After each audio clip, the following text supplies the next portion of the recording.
November 20th, 2008 was a cold night, a night that was different than any other November night I ever experienced, a night different than any night I pray I will ever experience again. The day did not start cold. The day started beautiful. It started calm. Most importantly, it started regular, with me heading to work, working, and picking up my daughter after work. The day continued with me arriving home and feeding my daughter as I listened to the local news before I headed to my Thursday night's men's group. The day was normal and the cold night had not yet arrived. The evening news that was on in the background simply functioned as background noise through my Thursday routine. Eat, change clothes, and hustle out the door to my meeting. That's what I did on Thursdays. Living in Milwaukee, I became accustomed to a lot of violence. Therefore, what was on the news didn't mean much. Therefore, when I overheard that the news crew and Milwaukee police were at the location of a murder on 45th and Locust, I just glanced at the screen. It was still sunny, and what stood out was how close 45th Street was to my own home. My only thoughts were, man, just another murder in this violent city.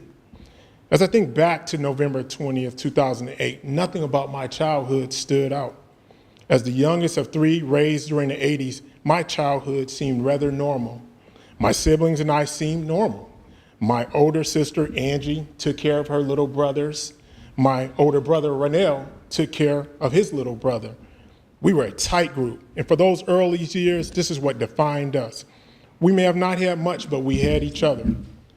Things were simple for me until I was about 10. That was the year my 16-year-old sister became a teenage mom.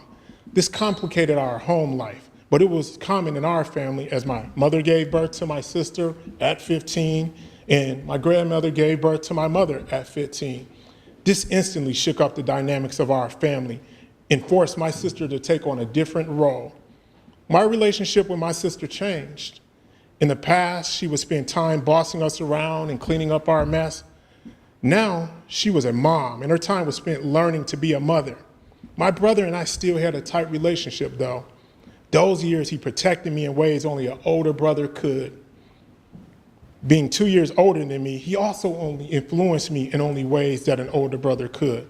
But as things changed with my sister, when she became a teen, so did they change with my brother.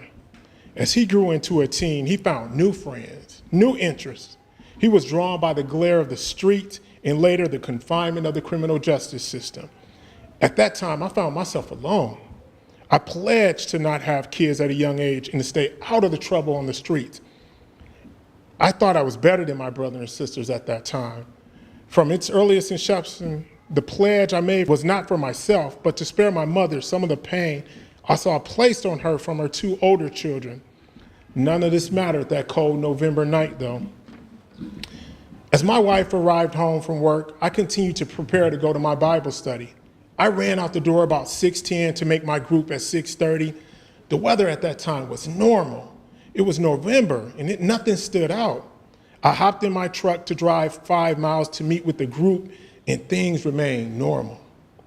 I drove off my street, and things, they were normal. I drove about 4 miles in my car, and things were normal. Then about a half mile before I arrived at the house, my life changed forever. My cell phone rang. I don't remember if I even looked at it to see who called. I don't remember if I said hello. What I do remember is hearing wailing in the background. Then I heard my stepdad's voice saying, "Cleo, Ranel has been killed."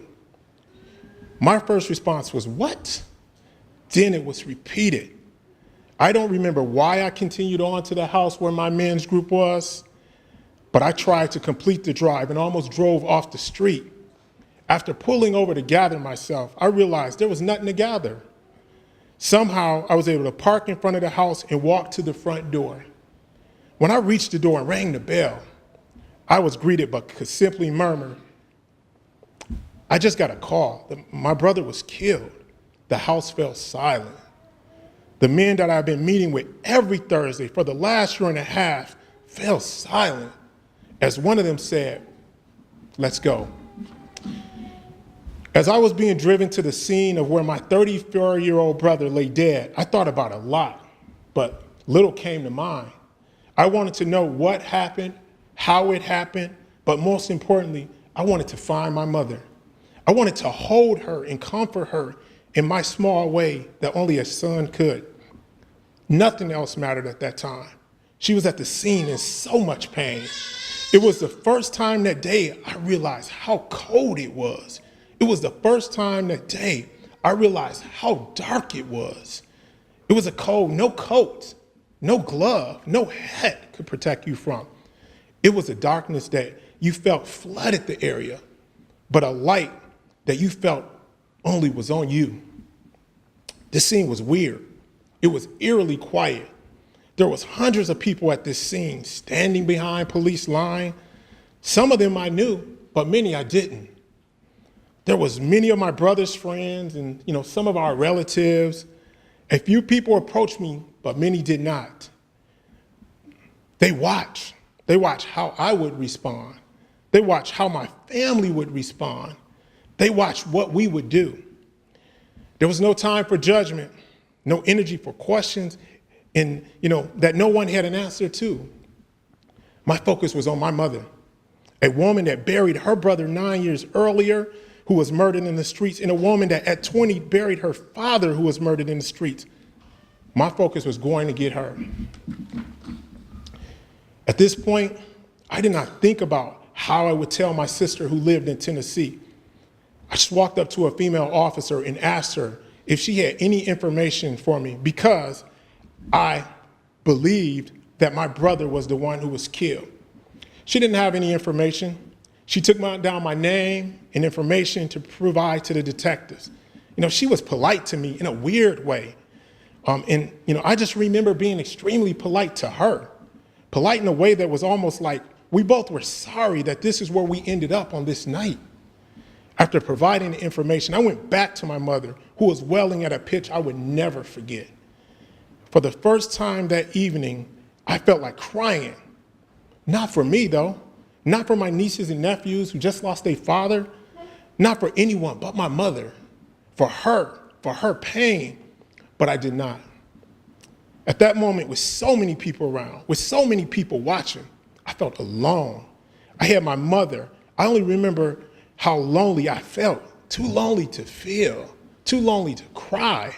I only thought about my mother and my brother. I thought about her pain. I thought about there was nothing I could do to ease it. We eventually left the scene and went to my mother's house. Thankfully, we never saw my brother on that cold ground covered by a cloth. However, as the evening moved forward, things did not get easier. I had no moment to think. I had to call my sister and let her know that the boy she first met a day before her 4th birthday was dead. This had to be as dignified as possible. She deserved not to get that call while she was driving down the street or at dinner with friends. If calling my sister was not tough enough, there was still the loneliest part of my night, the coldest part of my night. After several hours, I had to go identify my brother at the morgue. That look, that face, in the absence of life will never be forgotten. There was a lot going on that night, and over the following weeks and months, there was a lot I learned about myself. There was a lot I learned about my brother, and a lot I learned about my family around that time. Some good, some bad. I came to realize many things. I realized I wasted many years with my brother. I wasted years thinking I was better than him. He had his issue as I had mine. For so many years, I thought my sins were so different than his. In the end, I realized we both had our failures.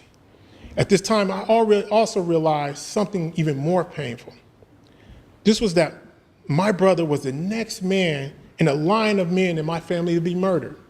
This, coupled with knowing that my sister was part of a line of women that became teenage moms, touched me in a different way. I realized there were some generational issues that impacted my family. It was easy to accept that I couldn't do anything about my past. However, I committed to do what I could do through God to break any generational curses and fight for my family going forward. I never looked at a news report of murder the same. All of them have a sting. I recognize that there is only so much that I could do, but I am committed to making sure that me and my family would never see a news helicopter flying over a murdered loved one again.